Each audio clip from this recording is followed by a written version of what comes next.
Welcome, friends, listeners, to a great roundtable discussion. We're just getting started. This discussion has come about because we were talking about what does it take to be a man? And here we are with all these male individuals. We got Rick, Derek, Jim, Jerry, and Brandon with me today. And yeah, it's like romper room. Everybody's in their little squares, Hollywood squares over here. But yeah, we've been all thinking about this subject this week because it came up about a week ago, and I think it'd be really cool for each of us to share our opinion and thoughts about what does it mean to be a man. So to kick it off, maybe I'll pass it off to Rick. And Rick, what do you think? What came to your mind when we brought this question forward? Well, I remember when we first brought the topic up, I thought it was going to be like a pretty simple thought process. Like at first I was like, okay, that's easy to break down. And then I found out through the course of this week that it's a really tough question because I mean it's such a I think there's so many answers and it's just so broad of a question. So I really had to sit down and I was telling you guys before we started recording, I put so much thought into this during the week, asking people, talking to people around me and trying to get what they think. And I mean, and I just kind of I'm just kind of looking at my notes and so bear with me. But I was just wondering, like, what is it what does it mean to be a good man? And I thought, like, is that somebody who is calm and they kind of toe the line and they go along to get along and they follow the rules and try to do everything correct. And then the more I thought about it, I'm thinking, no, that is exactly I believe it's opposite of that. I think that a good man is somebody that is strong and they stand on their principles, they stand on truth, and they stand for what's right. And I think that that is definitely the mark of a good man. So that's kind of where my thoughts took me, is that you know they need that foundation, kind of, if you know what I mean. Absolutely. Yeah, totally. And I mean, what have we heard over the past couple of months of a certain documentary titled "On the Counterpart of the Sex Spectrum of what is a woman?" And people can't even answer that. Like, where the hell are we at? And you mentioned principles. Like, all right, well, it's very subjective to people, as far as like, all right, what kind of principles do you stand for and values and this and that? Well, I know the folks in this, panel are familiar with cosmic natural law and all that stuff. And, what we stand on are eternal fucking principles and things that, we need not waver from, because we know the difference between right and wrong and all that stuff. And, holding that sacred pillar of masculinity, the do no harm, and the, no, sorry, that's the feminine, but, the take no shit, the protective one, like, where do we stand and draw the line on certain things when it comes to people possibly causing harm and coercion and all that stuff that we're kind of born into in this, the conditioning of generational trauma and mind control and all these other things that we're trying to, dissipate and fucking correct and break these fucking cycles of, yes, there is the toxic patriarchal shit, but the matriarchal, has its own toxicity and all that stuff. And so to strike the fucking balance and really, be the solid figure of a man that has wielded their intellect like the sword that they have, that left side of the brain is mastered, yet it's integrated the feminine energy of, the yin and all that, and being in touch with their intuition and all that stuff. That is a powerful fucking man on this earth. And we're trying to, resurrect that shit. And it goes well beyond chivalry type of aristocratic shit that's, outdated, and we could do a lot better. But anyways. Some great points by Rick and Derek. And it's funny when you bring this topic up, what is a man? What is a good man? When you just look at the word man, you're talking about it in almost three different connotations. You're talking about man as a species, man as the individual, then male as the biological male, which at one point in time was more masculine. but sadly in today's day and time is more feminine. So what I want to focus on is just the word man, in and of itself, because when you hear words that, start off with the word man, like manipulate, you got manufacture, things like manual, you got maneuver, you got things like mandate. So when you just have that word man, you're talking about something that is being created. And we all know that we as men, if you're not just talking about how biological, males, men, but just the male as the individual and the man as a species, we all want to create, but we as men, as individual males, we want to create. So when I hear, what is a man, I'm thinking of not just creation in and of itself, but conscious creation. You have that internal, uh, balance, because how one of the main aspects of being a man was, you being in your true, your true masculine. The true masculine is about you not going along with the flow, you not following the crowd, you walking your own journey, you being your own hell individual, you being your own true being. you know you have come to grasp, have certain knowledge, and you have integrated that knowledge within yourself, so therefore you were able to have that form of conscious creation. And I think that's why a lot of males feel as though they aren't capable, or just inadequate, because they aren't creating anything. Mhm. Well, for me, as I sat with this question during the week, I found myself wanting to dodge it, like not really think about it. And it goes to like what you're saying, Brandon. Like, to be honest, the inadequacy has been there for me. Like, just like I've many times in my life never felt like I'm good enough. I've never felt like I'm man enough, like to live up to that, the Hollywood kind of archetype of a man, or what our society thinks a man should be, or like the macho man, the guy who gets all the girls, or like I've never been like the strongest guy, or maybe not, definitely like not the best provider, like making money for my family, so stuff like that. And so, and I also thought, like, I think of myself as a big kid, like I never wanted to grow up and be him. I'm 48, but like, so there's that all that stuff's kind of going through my head about what it means to be a man. And but I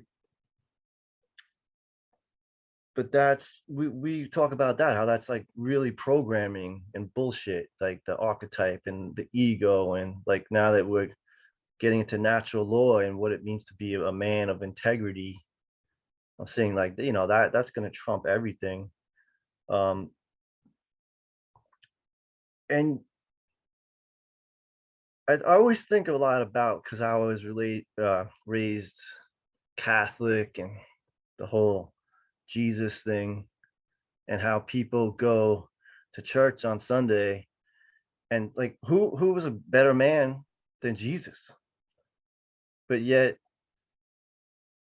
then they go back to into the world and don't act like him. So as far as that integrity, like, be more like Jesus and not like the Hollywood man. Like, if so many people are Christians and they claim to be like, that's the, Jesus is the greatest, then choose that. I always get stuck on that, but I'll pass that. That's what I was thinking this week. You kind of got me thinking about my childhood. My dad was a preacher. He was really into Christianity and religion. And he was also kind of from the Midwest.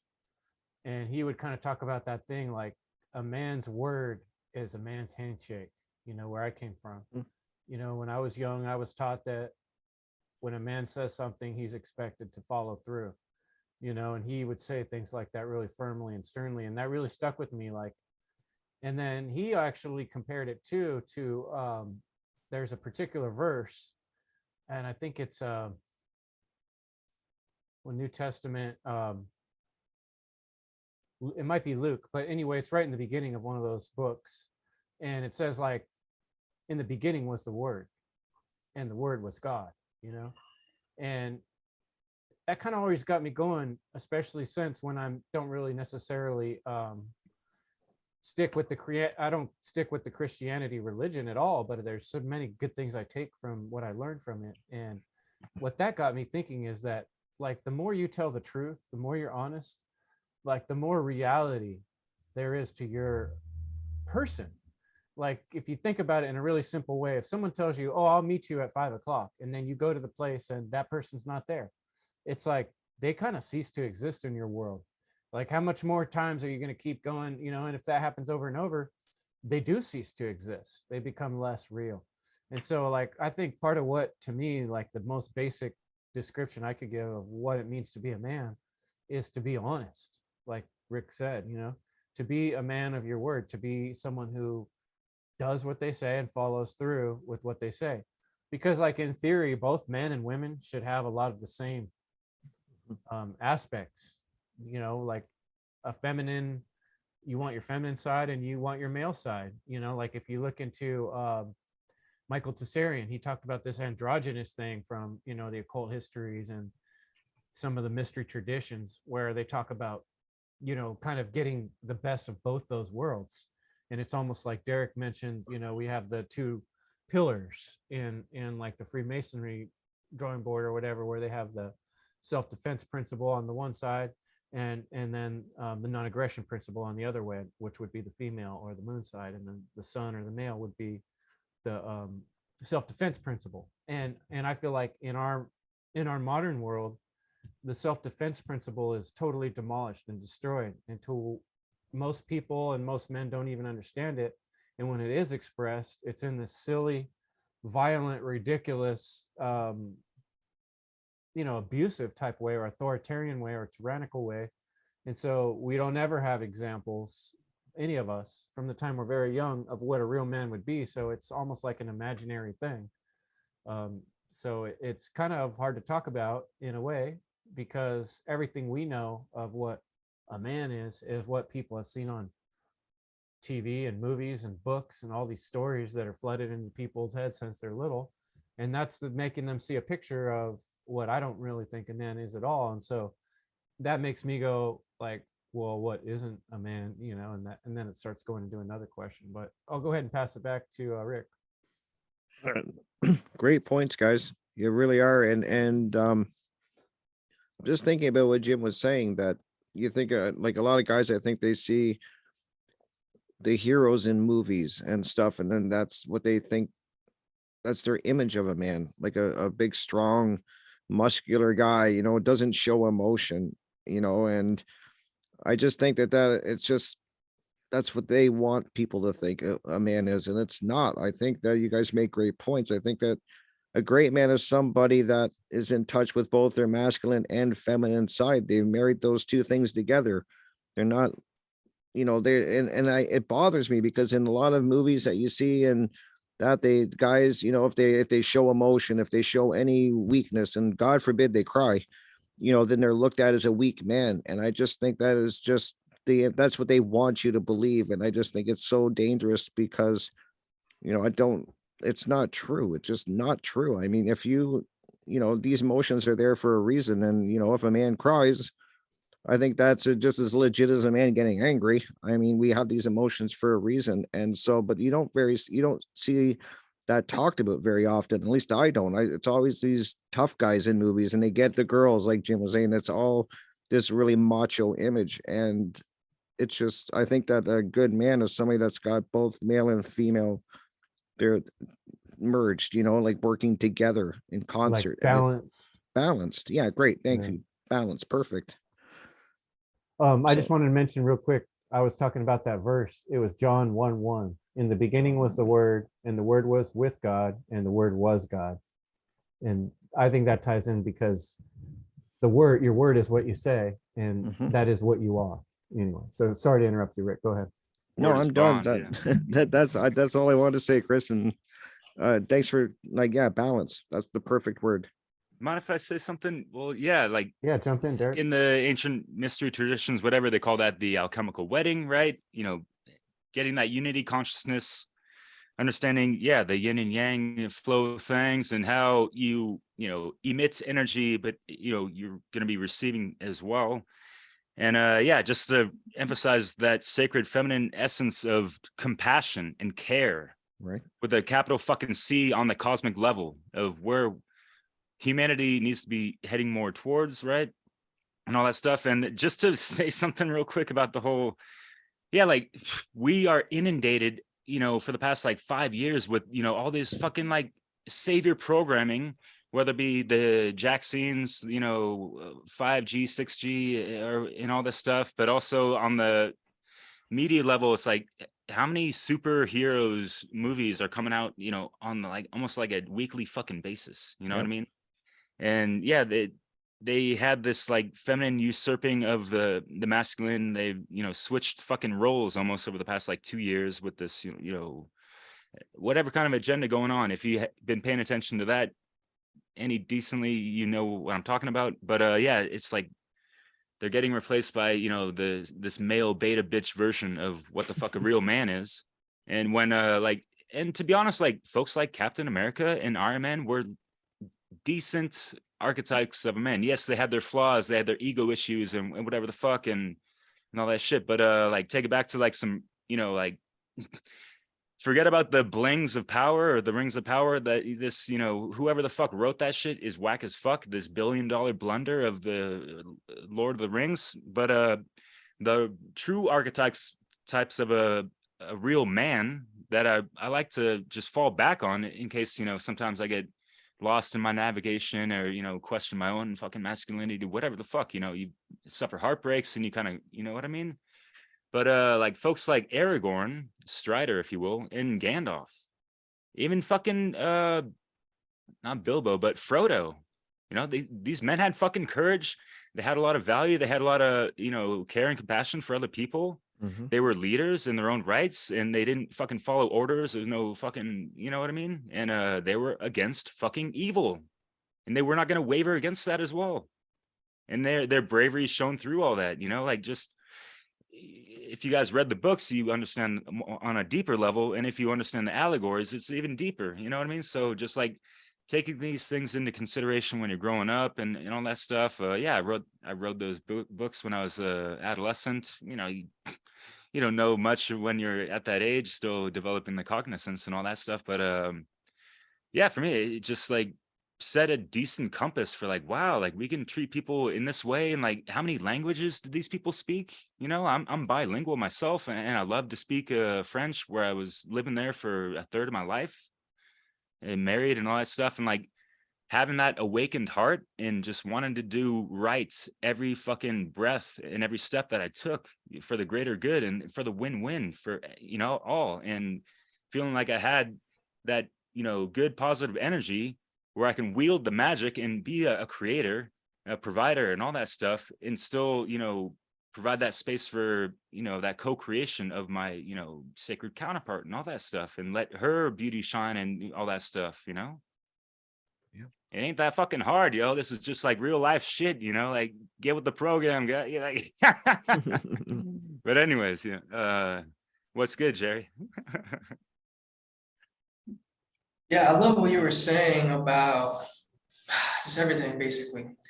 But yeah, I want to ask a question. What is, I mean, you gave an example of, which was, I was thinking like, what's an example of a good man? And you just gave an example, like a couple examples. So that's fascinating. If I had to think an example of a good man, uh, Mark Passio, I mean, that's just like right off the top of my head. I think we're all good men here because this group is based on principles. So that's what Crip was talking about. And I believe people are dumbed down that they don't know what a good man is. And that's why this can be a little complex. But I think the solution is to talk about it. So I'll pass it back to you, Chris. Yeah, you know what? what occurs to me is that like we're trying to redefine that word in so many ways because the programming, and that's what, you know, that's what occurs to me most, that when I was thinking about it this week leading up to it, like a lot of the storylines going in my head are from stuff that really affected me as a kid, from the cartoons and the comic books. And I was remembering this daydream I used to have in school where like guys would come in the classroom with machine guns and I would be the hero. Like I would jump up and grab them by the neck and pull their gun down. And I would like daydream about this stuff. And so like my idea as a kid from like playing with my toys and stuff was always like there was these bad guys, right? The bad guys are going to come, but I'm a good guy, you know, and I'm going to save everybody and I'm going to beat the shit out of the bad guys. And so it was like this really simplistic and violence type based silly idea, but it's so ingrained in me that even though I know better, in certain ways I see it express itself over the years. And like what a woman's supposed to be like, what she's supposed to look like. I've had to like restructure my own thinking over and over and over the years to deprogram all this bullshit in my head. So, you know, I think for me, it's like that's the biggest thing that comes up when I think about this is like the programming that's out there that people are stuck in. And that's what's defining a man right now. And like the three main shows I think of that come to mind are like The Simpsons, Married with Children, Right. Yep. and what was the other one I was thinking? Oh, Friends. Friends really sticks out for me too because it's like an example of these males Never saw that are like, good for you. it. Good job. They have no guts. They never they're not honest. They lie constantly, and like they're untrustworthy. They watch a lot They'll of porn too. betray each other. They act very feminine. You know, it's a show where they're destroying what a man should be. And so like, you know, Married with Children, you know, you got this father just doesn't give a crap. He just sits on the couch drinking beer. You know, it's like in The Simpsons, you know, like they're always making the male, the father of the family, like an idiot. An Yep. idiot who you can't trust him. He's always going to be at the bar and he's never going to tell the truth. You know, and even the ones that they display, like I think it was Home Improvement, that guy with the funny laugh, right? He seems like kind of like a good dad and like he does some good things, but he's always lying. He's constantly telling lies. That's the whole laugh track, is lies that he's telling, getting himself into stupider and stupider situations because he can't tell the damn truth. And so it's like what is being displayed in the public eye as a man is the opposite of what I'm saying. I'm saying it's about being a man of your word, about being honest, about doing what you say you're going to do and sticking to that. And that being like the priority of being a man.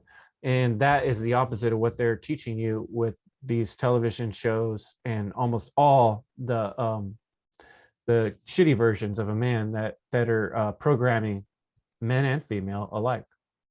Yep. Yep.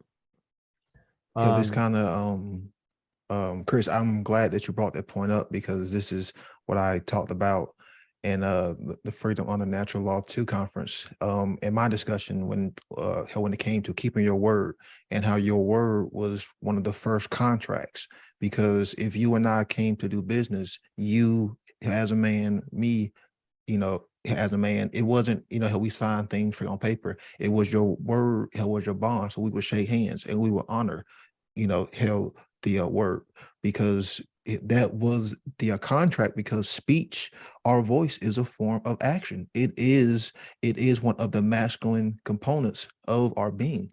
And that masculine component is that penetrating energy. It is that energy. It is that energy that's going to go out, you know, hell, that's going to be active. It is that forceful energy. So when we use our speech, you know, that is us, you know, we are using that in right action to say no, to speak out, to use our voice to say, hey, we are not going to go along with that. And when keeping your word, that is what helps you build your integrity, because when you do not keep your word, that's a piece of you that you are sacrificing, that you are giving to someone else, or you are just giving that, you know, hell away, because speech is so valuable from not just a physical side, but from a spiritual side, because that is what, you know, the divine, the all, hell, the isness source has given us. communication, because all that is a form of creation. Because without the speech, without being able to express ourselves in the forms of, words, how could we really communicate? How much creation will we really, get done? So we as, males, as men, we should be maintaining our word as much as possible, because that's how we help build a more integrated self, a more integrated being. And if you continue to lie and be deceitful and to dishonor, your word, that's you dishonoring a part of yourself, and you dishonoring the Holy Spirit, or, hell, the all, hell, whatever you want to call it. You can call it God, but if people want to, connect to source, or, raise their vibration, raise their energy, raise their frequency, start honoring your damn word. Like, that's one of the best things you do. If you say you're going to do something, start doing it. Start doing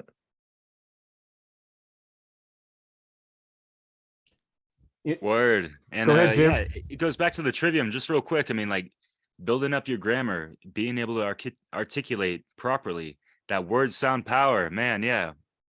Had Brandon on for a recent discussion. We were talking about that. It was good stuff. I'm going to pass it on. That's all I want to say. Yeah. Thank you, Brandon. I love that shit, yo. Yeah, no, I hear you, Brandon. Like that's what I'm getting. It's to be like the most authentic man is to be the man of your word. But I think what holds most men back is fear, right? That's so to be able to break through that fear, like that's being a good man. I've spent a lot of times in the rooms of Alcoholics Anonymous, and I learned a lot about men over the years. About I saw a lot of tough guys who are really just scared men. Everyone's really acting. They're not being who they really want to be, but they're trying to like live up to that typical man or whatever, whatever they went through in their life. But you get to know the real man in those rooms. And that had a big effect on me. That changed my life. I got to see like, what people are going through. But and then at the same time, it's just so that the fear obviously is winning. We know that that's part of the programming. And so, we're talking about what can we do to break through that fear. I don't have all the answers. I'm still scared. Like there's things that I know I want to do, and I'm not, because the fear does get to me. But yeah, I could totally see that. Sorry, just to honoring your word is really that's a huge part of being a good man. Yeah. The other aspect you're bringing in there, Jim, about the fear, I mean, I think that is really important. One thing on my mind is, I've been taking this class and I'm learning a little bit about some self-defense stuff. I'm a beginner, but the guy who's teaching me, he's really good at this stuff. He's been doing it for a long time. And he often makes the point, like with self-defense, for instance, like he goes, when you see people like gearing up to fight, like we've all seen this at school or something, or, people like, come on, just like pushing each other around. And then where I grew up, in the neighborhood I grew up, all the boys were always like, I could kick your butt. I could kick your ass. No, I'll kick your ass. Like there's always this kind of tough guy out, where like, if you think about it, the true martial artist, someone that actually did have those skills, the last thing they would want to do is advertise that, they would want it to keep it secret and actually be kind of quiet and calm, and they would do everything possible to not have to hurt someone, because they know, like, someone like the guy who was teaching me, like he knows well enough that if somebody actually made a move towards him, he probably would hurt them. They'd end up with a broken arm if they don't do the right thing, and so like part of being a male is being reserved, and it's when you don't say something, when you want to say something, or when you're really angry and you do have the strength to overpower a female, for instance, but you don't, because about principles, and you're in control of yourself and your own you're owning your own self. You're in your own authority, right? And so I think a lot of when I think about the aspects of a male, I also think of like the leader traditionally, like in a tribe or people living together. You're going to have some sort kind of like leaders that handle different things, and the leader of generally defense of the tribe would be the men. They would be expected to go out and defend, to protect the children and the women, the future of the tribe, right? It's just natural. There's nothing wrong with that. Not to say there's not some tough ass women that have protected men. I'm sure, that has happened too. But traditionally, that role that we want to fill is that tough guy, right? But so often in our actual life, being the tough guy is what you don't do and what you don't say, and your ability to control that inner psychopath, which you need to have and be able to access it when shit does get crazy. You need to be able to get on it. But the balance is the rest of the time you need to be really calm in times of stress and display that type of behavior so that other people and younger people and children can feel calm, because they see that you got things under control and you're not losing your shit, even though things are getting a little hectic. So to me, that's a lot of what being a man or being even a leader is about, is that inner authority and that inner calmness of just knowing where you stand on things. Chris, I think the word you was trying to find was be disciplined. Discipline, yeah. That's a good Yes, word. yes. Yeah. Be disciplined. And remember, discipline can involve or have compassion. How discipline doesn't necessarily like have to be like a tough love kind of masculine form. It can also have a very how caring, how loving, how compassionate form too. So yeah, how discipline is always a good thing that we should have. How knowing when to how restrain ourselves, how knowing that yes, we do have the capacity to take things to the next level. Yes, we do have the capacity to take things further than they need to go, but sometimes that's not always the right help approach when doing things, especially when you are trying to teach. You have to be willing to take those baby steps and be disciplined and be willing to help forgive not just other people, but also forgive yourself, because a lot of people lack that self-discipline. How they don't know how to tell themselves no. They don't know how to bring things up to their conscious understanding. So they're just still in that lower level unbalanced form of duality, polar extremes. So how they lack that discipline and they're just going off that negative programming. Sounds like Derek has something to say. I kind of always do, but yeah, man, the disciple of discipline, man, I love it. Yeah. Yeah, you've got a lot to say about that in previous posts, videos rather, and all that. Yeah, man. You know what's up. And Chris, I wanted to mention something like that, and I also wanted to ask a question. If people want to run with that, they're more than welcome to. But yeah, Chris, as far as like like the non-action part of like the action thing, and just like being able to know your own strength. That is really key for any kind of man, like understanding like the power that they have and what they're wielding, being able to have that and tap into that psychopath, like as you mentioned, for that, fucking like extra hardcore fucking self-defense mode, whatever the fuck berserker type of shit that you need to fucking wield and bust out at any kind of, shit could go down, whatever, right? But yeah, man, little kids growing up, who's the tough guy and this and that, everyone's sizing who's got the biggest dick on the table, whatever the fuck, and you get You this. said something about my mama. Yeah. You remember those days?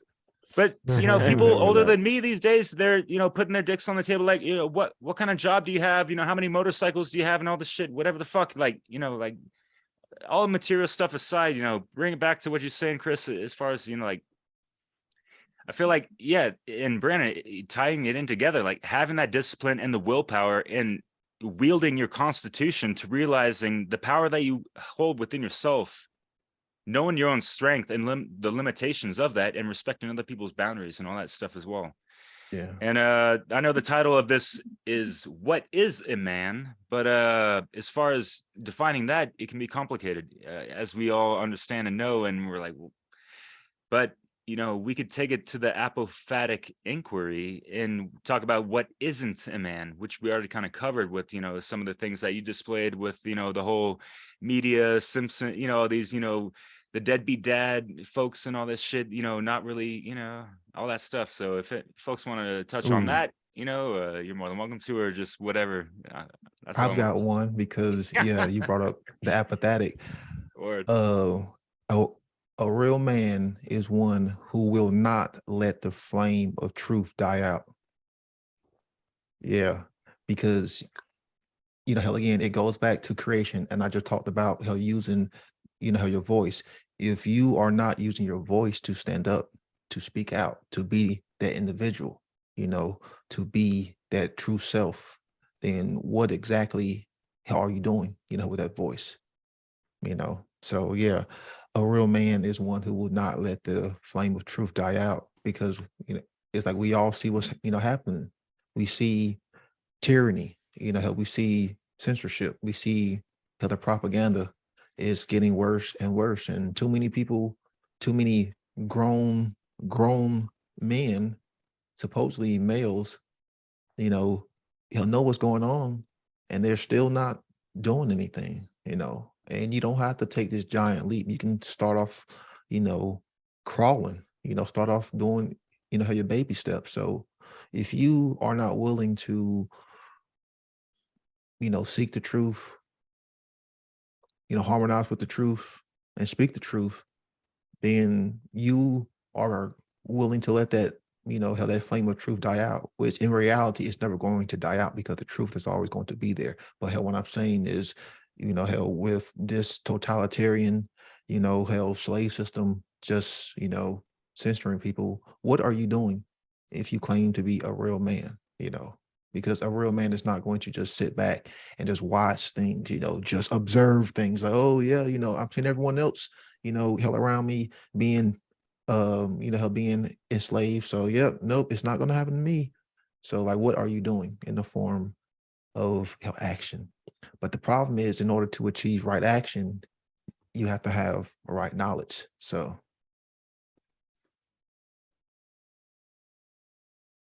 I'm gonna pass it on to Rick.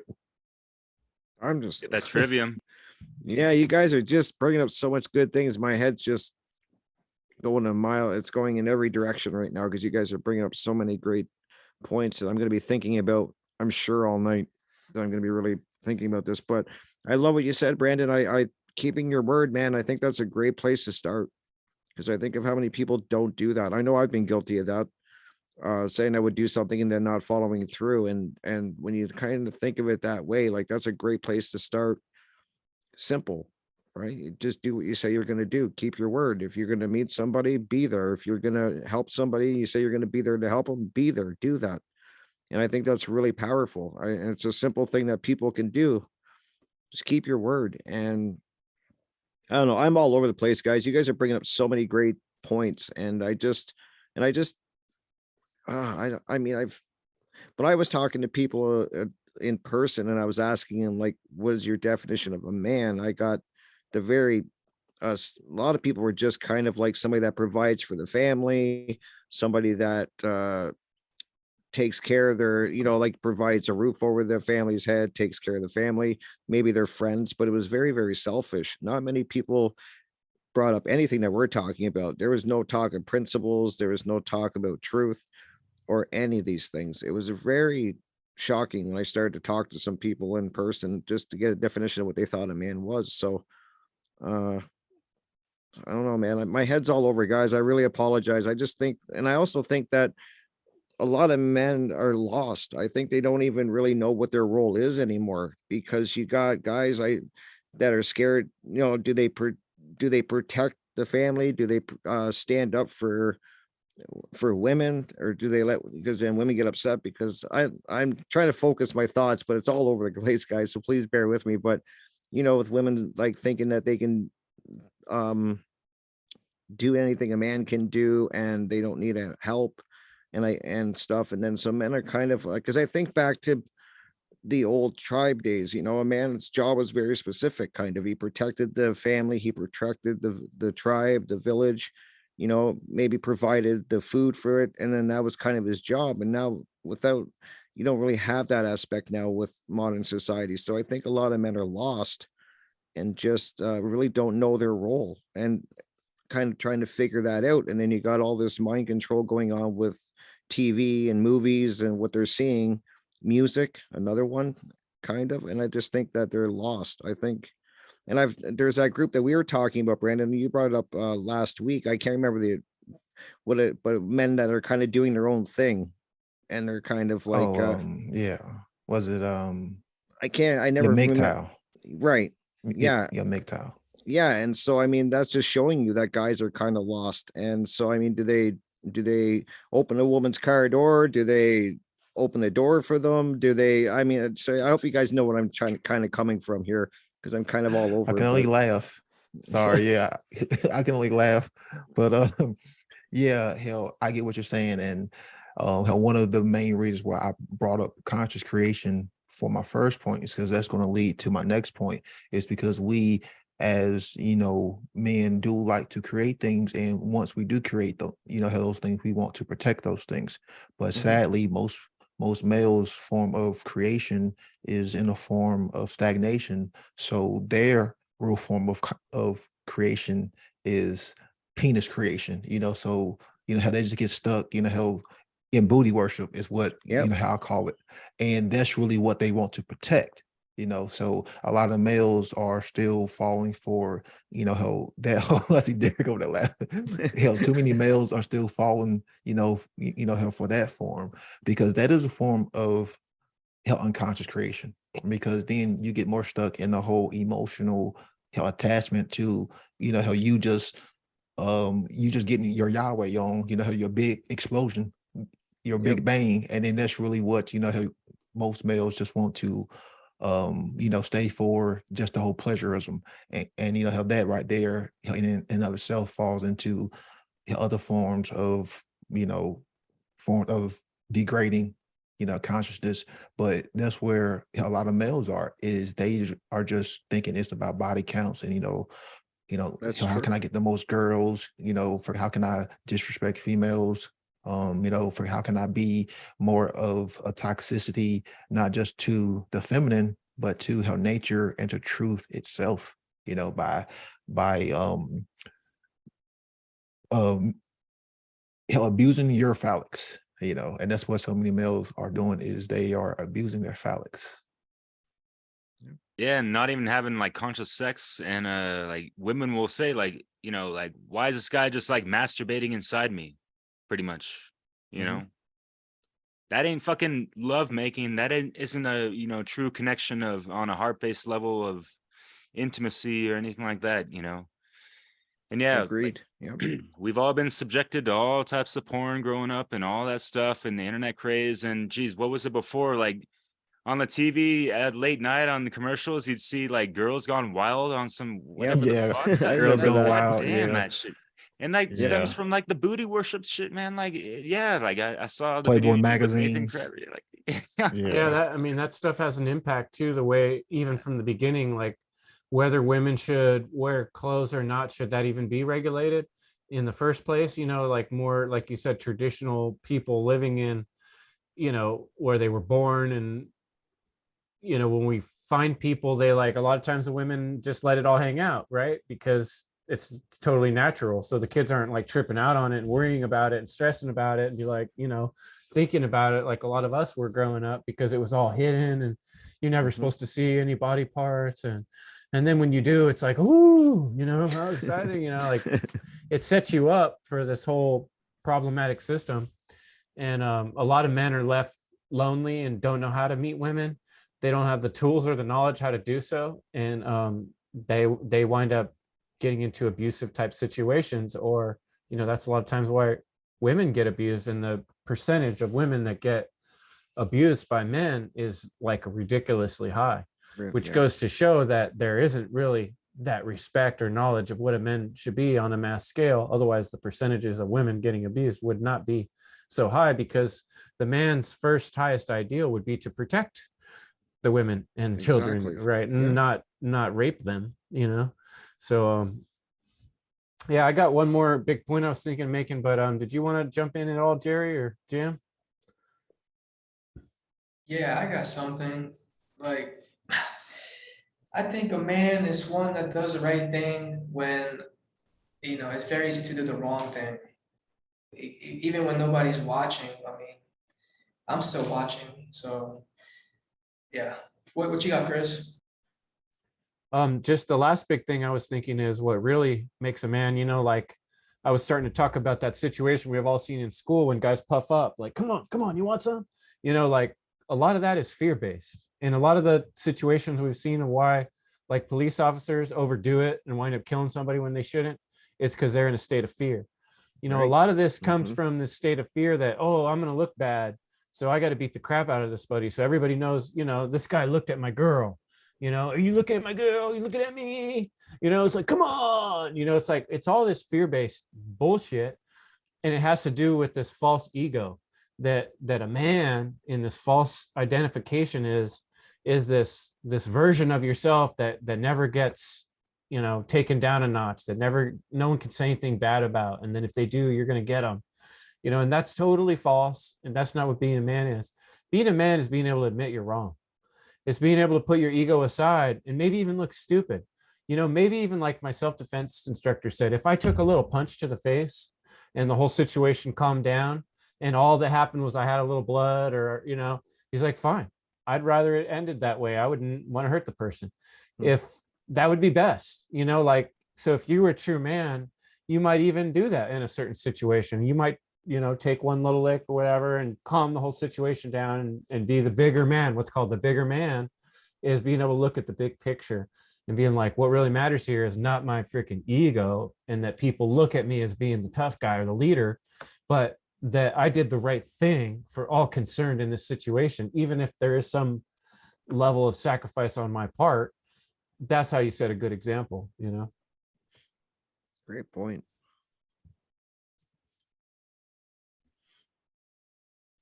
So yeah, I mean, we've been hitting this pretty good. We're getting close to an hour. Let's kind of like go through and closing thoughts and takeaways. I don't know. Brandon popped out. I hope his internet's all right. Yeah. Hopefully he can jump back in. Yeah, hopefully. So there's a lot of stuff that men are just, we're running on a lot of programs, whether it be generational or whatever, trauma based, whatever. And to like, go into that and do the shadow work and heal the wounded masculine, heal that inner child, that, and especially like Jim, you're like almost like 50 years old. Like you are from a different generation than me. I'm like almost 40 years old. Where like, yeah, kids growing up, it was taboo to, kids, like boys growing up, like it was kind of dangerous to show your emotions, even to your peers and your family members and your father and this and that. And, these drunk alcoholic fathers, laughing about the Simpsons, but ain't no fucking laughing matter when you're at the short end of the stick, getting whipped on by your fucking drunk ass dad, whatever the fuck. I mean, like, I'm not applying this to any individual. I'm just saying, like, in general, this shit has gone on and it just, carries on for the cycles. And that's why I mentioned before, like, these cycles need to be fucking shattered the fuck over. And it's great that, like you did go and do AA and all that stuff. I've been there before. Yeah. And I've had to try to master my high and like, realize like, yo, like being under the influence of certain substances, like amplifies certain energies and strengths that, you're going to regret, the day after type of shit, whether it be getting into fights or, talking shit about your girl or, talking to a girl that was, another guy's woman. And, like you said, Chris, before, like, these, the shadow ego takes control of so many fucking situations where like it's like this alpha monkey male type of archetype where like, no, I got to defend my woman because, like they got their own fucking insecurities that a lot of people don't recognize and understand. They feel like they need to overprotect, the woman that they are coveting or whatever, loving. And a lot of these assholes don't even fucking love their woman properly. If you really break it down and like see it and, like, yeah, I've seen this time and time again for the decades, you know what I mean? But yeah, it's just like that toxic masculinity that has not been reconciled with, not has been addressed within the individual themselves. And yeah, I mean, like I mentioned before we got on the recording, like where the fuck is our guidance? You know, aside from our parents, you know, which, you know, if you don't have conscious parents growing up, like Corey Andrew, for example, you know, like you gotta have you know, the learning curve is pretty fucking steep sometimes, and you ain't getting it from the indoctrination camps. So where can young men, young adolescents really come into manhood on a true cosmic fucking level that is, you know, natural law integrated fucking hermetically sealed shit, you know? I want to be a part of, you know, making that shit happen. You know what I mean? Yeah. That's all I got to say. Yeah, we need to start that school. You know, it's like the school initiation. You know, we don't have initiation for young people, and that needs to be developed and created. And I hope people are inspired to start working on that. I'm sure people are here and there, but you know, it's something I'm very interested in too. Thanks, Derek, for that inspiration. Yeah, we were just, Brandon, you popped out for a minute there. We're just kind of like going around giving concluding thoughts, because we're kind of getting towards the end of our hour here. So anybody Yeah. else got any takeaways or takeaways? Well, I'll go since I just like Zoom just crapped out on me. How you unplug one thing and then the whole thing just freezes. Fuck technology. But yeah, we've got to build focus and clarity, because those are two how masculine traits, you know. So we, as you know, how men should be able to focus and, you know, he'll be able to pinpoint on what our goals are and have the mental clarity, you know, to use whatever form of discernment to get us to understand. And those things are important because we got to have knowledge, you know, because we're not going to get to being a real man or, you know, hell, being fucking anything without knowledge. You know, hell, we have to get back to the principles, you know, hell, the basic core principles, you know. So if you are familiar with how natural law and the hermetic principles, you know, how the mind is going to be the generator of all things. So if we really want to create true change, then we have to get to the causal factors, which is in our, you know, minds and how we think. And these same tools are being used hell against us. So if we had the knowledge and we had the mental clarity and the focus to be able to, you know, to put our focus on that and shift our time, shift everything to this important knowledge, then maybe we can start to see some, you know, some real change on an individual, you know, level, then hopefully, you know, societal collective level.